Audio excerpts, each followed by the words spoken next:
আজ হচ্ছে দোল পূর্ণিমার ঠিক আগের দিন, আর আমরা তিনজনে বেরিয়ে পড়েছি একটু ঘুরতে।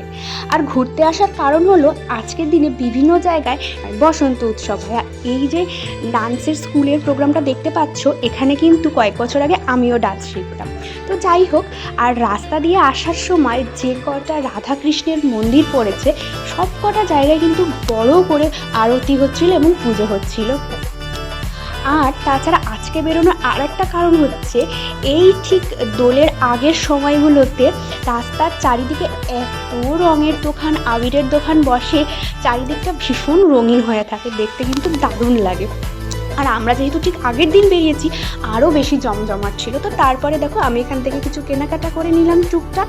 তারপরে আমরা আবার এখানে চলে এসেছি কিছু খাওয়া দাওয়া করতে। আর এখন তো রিহুর জন্য আমরা একসাথে খেতে পারি না, এখানে রাহুল আগে একটু ফুচকা খেয়ে নিল, তারপর আমি খেলাম। তো এই তো খাওয়া দাওয়া করে আবার আমরা তিনজনে হাঁটতে হাঁটতে বাড়ি চলে এলাম। সবাইকে শুভ দোল পূর্ণিমা।